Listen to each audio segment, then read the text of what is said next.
नमस्कार दोस्तों, स्वागत है आप सभी का फिर से एक बार KGN न्यूज़ में। जी हाँ, आपको बता दें कि इस वक्त की कुछ बड़ी और अहम खबर निकल के आ रही है, लेकिन खबरों का सिलसिला शुरू करने से पहले एक नज़र डालते हैं सुर्खियों पर। प्रधानमंत्री नरेंद्र मोदी ने आज अपने कार्यक्रम मन की बात में देश को संबोधित किया। अजय देवगन का कोरोना वायरस पर बनाया गाना ठहर जा हुआ रिलीज, लोगों को दी खास सलाह। विमान उड़ाने को पूरी तरह से तैयार है मुंबई एयरपोर्ट, बस सरकार के आदेश का है इंतजार। सूरत में फंसे मजदूर भाइयों के लिए खुशखबरी, अब जा सकते हैं अपने घर।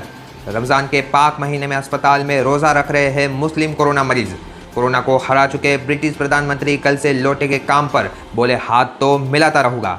लॉकडाउन के बीच गंदी हरकत, हिंदू फल दुकान के पोस्टर लगाकर बेचे जा रहे हैं फल।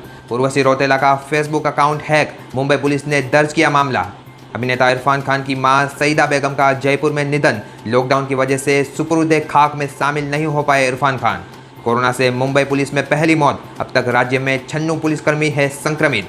कोरोना का खतरा रोकने के लिए ICC कर रही है बॉल टेम्परिंग नियम में बदलाव। इन सभी खबरों को जानेंगे विस्तार से, लेकिन खबरों का सिलसिला शुरू करने से पहले आप सभी से एक निवेदन है कि इस वीडियो को लाइक और शेयर जरूर कर दें, और आपने अभी तक हमारे चैनल KGN न्यूज़ को सब्सक्राइब नहीं किया है तो सब्सक्राइब कर दें और पास में मौजूद बेल आइकन को दबाकर ऑल नोटिफिकेशन को ऑन करना ना भूलें। इसी के साथ वक्त ना गवाते हुए बढ़ते हैं आज की पहली और बड़ी खबर की ओर।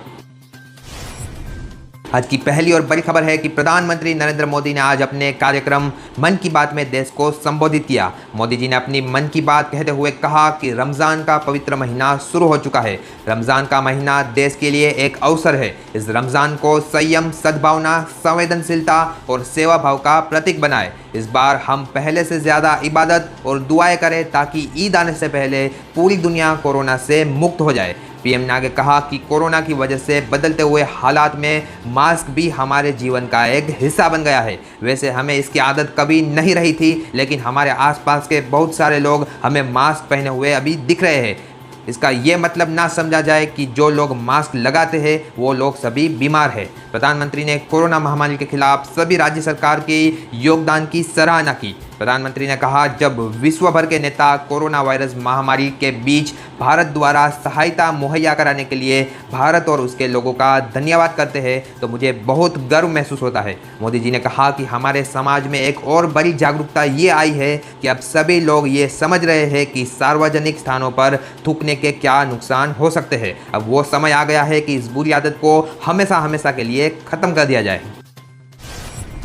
अजय देवगन का कोरोना वायरस पर बनाया गया गाना ठहर जा हुआ रिलीज, लोगों को दी खास सलाह। देश में कोरोना वायरस के मरीजों की संख्या में लगातार इजाफा हो रहा है और ऐसे में तमाम स्टार्स सोशल मीडिया के जरिए लोगों के घरों में रहने की अपील कर रहे हैं। जहां दोस्तों इस बीच बॉलीवुड एक्टर अजय देवगन का कोरोना वायरस पर बनाया गया गाना ठहर जा रिलीज हुआ है। इस गाने के जरिए अजय लोगों को कोरोना के खिलाफ जागरूक करते हुए नजर आ रहे हैं। ठहर जा गाने में अजय देवगन लोगों से अपने लिए नहीं तो अपने परिवार के लिए घरों में रहने की अपील कर रहे हैं। जहां को बता दें कि अजय देवगन का ये गाना और मैसेज लोगों को काफ़ी पसंद आ रहा है। ठहर जा गाने को खुद अजय देवगन ने प्रोड्यूस किया है और इस गाने को गाया है मेहुल व्यास ने, वहीं इसके बोल अनिल वर्मा ने लिखे हैं। दोस्तों कुछ ही समय में इस गाने को लाखों लोग देख चुके हैं और कमेंट करके अजय के इस सॉन्ग की जमकर तारीफ कर रहे हैं। गाने में कोरोना वायरस के चलते देश में बनी स्थिति में लोग कैसे एक दूसरे की मदद कर रहे हैं, इस बात को भी खास दर्शाया गया है।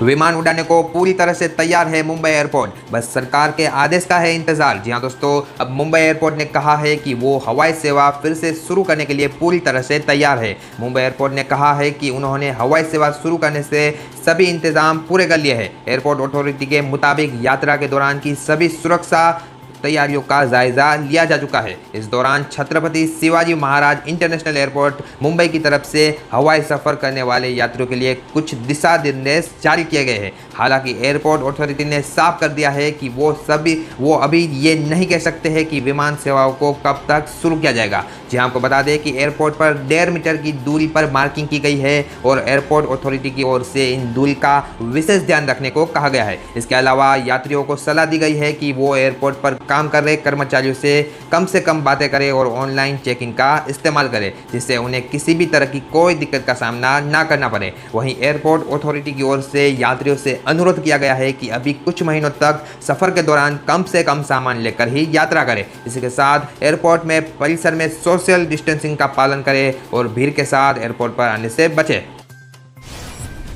सूरत में फंसे मजदूर भाइयों के लिए खुशखबरी है, अब जा सकते हैं अपने घर। जी हाँ दोस्तों, लॉकडाउन के बीच गुजरात के सूरत में फंसे लोगों के लिए एक राहत भरी खबर आई है। जी हाँ, को बता दें कि सूरत में लाखों की तादाद में दूसरे राज्यों के लोग रहते हैं। ऐसे में नवसारी के सांसद CR पाटिल के दफ्तर से एक मैसेज वायरल किया गया है। जो लोग अपने अपने गाँव जाना चाहते हैं वे वाहन की व्यवस्था खुद करके अपने अपने गाँव जा सकते हैं। जी हाँ दोस्तों, इस मैसेज के वायरल होने के बाद सांसद के दफ्तर में फॉर्म लेने के लिए लोगों की भीड़ जमा होने लगी और लोग फॉर्म लेकर अपने गांव जाने भी लगे हैं। इस बारे में सांसद CR पाटिल ने कहा है कि गृह मंत्री अमित शाह की सूचना और मुख्यमंत्री विजय रूपाणी की अनुमति के बाद ही यह फैसला लिया गया है। जी हाँ, आपको बता दें कि सूरत में उत्तर प्रदेश, बिहार, राजस्थान, झारखंड, महाराष्ट्र और ओडिशा राज्य के लाखों लोग रहते हैं। लॉकडाउन के चलते इनके सामने रोजी रोटी का प्रश्न खड़ा हो गया है और ऐसे में सांसद CR पाटिल की पहल से यह सरकारी फैसला इन मजदूर भाइयों के लिए काफी राहत भरा साबित होगा।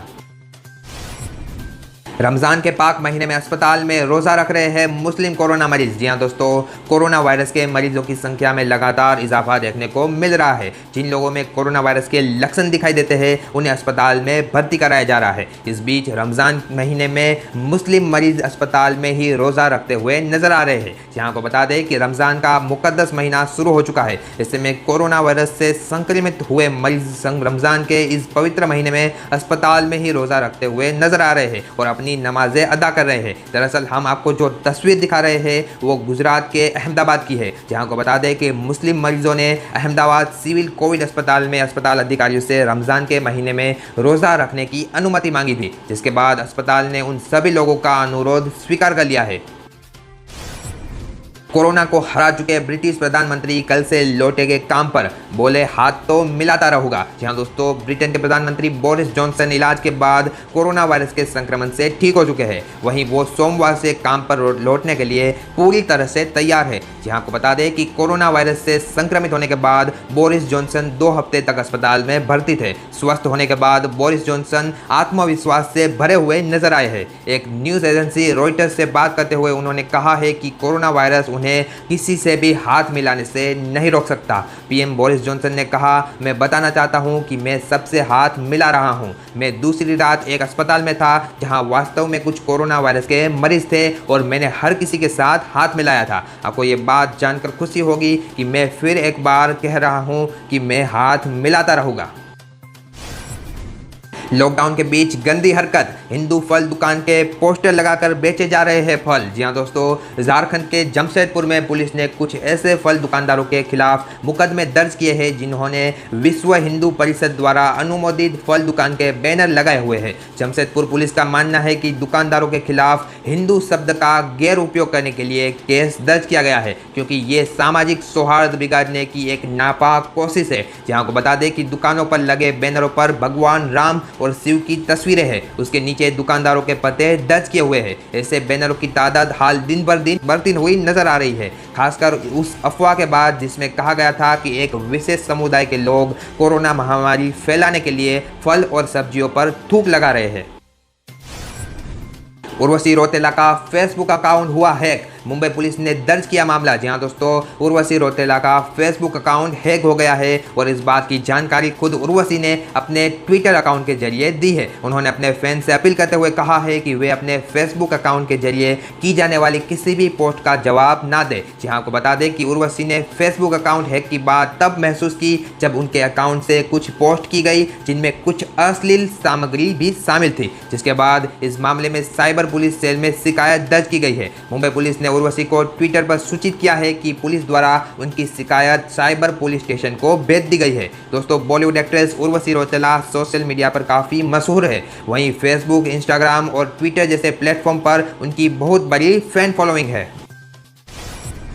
अभिनेता इरफान खान की मां सईदा बेगम का जयपुर में हुआ निधन। लॉकडाउन की वजह से सुपुर्दे खाक में शामिल नहीं हो पाए इरफान खान। जी हाँ दोस्तों, जाने माने अभिनेता इरफान खान की मां सईदा बेगम का कल सुबह तकरीबन 11 बजे जयपुर में निधन हो गया। जहां आपको बता दें कि वो 85 साल की थी और लंबे समय से बीमार चल रही थी। इरफान की मां अपने परिवार के अन्य सदस्यों के साथ जयपुर के बेनीवाल कांता कृष्णा कॉलोनी में रहती थी और मूल रूप से राजस्थान के टांक जिले से बिलोंग करती थी। रिपोर्ट्स की माने तो शेरो शायरी का बेहद शौक रखने वाली और टोक के नवाबी खानदान से ताल्लुक रखने वाली सईदा बेगम को जयपुर के चुंगा नाका में मौजूद कब्रिस्तान में कल शाम 4:30 बजे पूरे रीति रिवाज के साथ दफना दिया गया। जहां को बता दें कि इरफान खान देश भर में लागू लॉकडाउन के चलते अपनी मां के अंतिम दर्शन नहीं कर पाए और उनके सुपुर्दे खाक में शामिल नहीं हो पाए। इरफान उनकी फिल्म अंग्रेजी मीडियम की शूटिंग खत्म करने के बाद एक बार फिर से अपना इलाज कराने के लिए लंदन चले गए थे और लॉकडाउन के कारण वो इस वक्त लंदन में ही फंसे हुए हैं। कोरोना से मुंबई पुलिस में पहली मौत। अब तक राज्य में 96 पुलिसकर्मी हुए संक्रमित। जी हाँ दोस्तों, कोरोना संक्रमण की चपेट में corona warriors doctor, medical staff के साथ साथ अब पुलिसकर्मी भी कोरोना संक्रमण का शिकार हो रहे हैं। जहां को बता दें कि जानलेवा कोरोना वायरस के चपेट में आने से मुंबई पुलिस के एक 57 साल के पुलिस कांस्टेबल की मौत हो गई है और इसके साथ मुंबई पुलिस विभाग में कोरोना से हुई ये पहली मौत दर्ज की गई है। जहां को बता दें कि महाराष्ट्र में कोरोना मरीज की कुल संख्या 7,000 से अधिक हो गई है और राज्य में मृतकों की संख्या 300 का आंकड़ा छू चुकी है। राज्य सरकार की तरफ से जारी किए गए आंकड़ों के मुताबिक महाराष्ट्र पुलिस के 96 पुलिसकर्मियों को कोरोना हुआ है, जिसमें से 15 अधिकारी है और 81 जवान शामिल है। इसमें से 3 अधिकारी और 4 जवान ठीक हो चुके हैं। वहीं 89 पुलिसकर्मियों का इलाज चल रहा है। कोरोना का खतरा रोकने के लिए आईसीसी कर रही है बॉल टेम्परिंग नियम में बदलाव। जी हाँ दोस्तों, इस महामारी के बाद से कई जीवन शैली में कई तरह के बदलाव दिख रहे हैं और अब इस बीच बीमारी के कारण क्रिकेट का सालों पुराना एक नियम भी बदलने वाला है। जी हाँ, आपको बता दें कि आईसीसी के गेंद के साथ छेड़खानी के नियम यानी कि बॉल टेम्परिंग के नाम से मशहूर नियम में बदलाव करने वाला है और इसका पूरा श्रेय कोरोना संक्रमण को जाता है। क्रिकेट मैच के दौरान अक्सर खिलाड़ी और खासतौर पर गेंदबाज गेंद को चमकाते हुए दिखते हैं। ज्यादातर ये काम खिलाड़ी अपनी लार यानी कि सलाइवा और पसीने से करते हुए नजर आते हैं। ऐसा इसलिए किया जाता है ताकि गेंद का एक हिस्सा चमकदार रहे और दूसरा हिस्सा ज्यादा घिसता रहे, जिससे गेंद को रिवर्स स्विंग करने में मदद मिलती रहे। हालांकि आईसीसी की मेडिकल टीम ने सलाह दी है कि अगर गेंद को चमकाने के लिए इन्हीं तरीकों का इस्तेमाल जारी रहा तो इससे खिलाड़ी और दर्शक कोरोना वायरस के संक्रमण के चपेट में आ सकते हैं, क्योंकि गेंद कई हाथों से होकर गुजरेगी और कई लोग इस कारण से संक्रमित हो सकते हैं। इसको ध्यान में रखते हुए आईसीसी अब बॉल टेम्परिंग के नियम में बदलाव करने की तैयारी में है। अभी तक गेंद को चमकाने के लिए किसी भी बाहरी पदार्थ का इस्तेमाल नहीं किया जा सकता था। ऐसा करने पर खिलाड़ी को बॉल टेम्परिंग का दोषी माना जाता था, लेकिन अब इसके लिए आर्टिफिशियल साइनर या पॉलिश का इस्तेमाल किया जा सकेगा। हालांकि ये काम अंपायर की निगरानी में ही किया जाएगा। फिलहाल इस वीडियो में इतना ही। हम आपकी सेवा में जल्द ही वापस लौटेंगे कुछ मज़ेदार खबरें लेकर। तब तक के लिए घर पर रहिए, सुरक्षित रहिए और देखते रहिए KGN न्यूज़।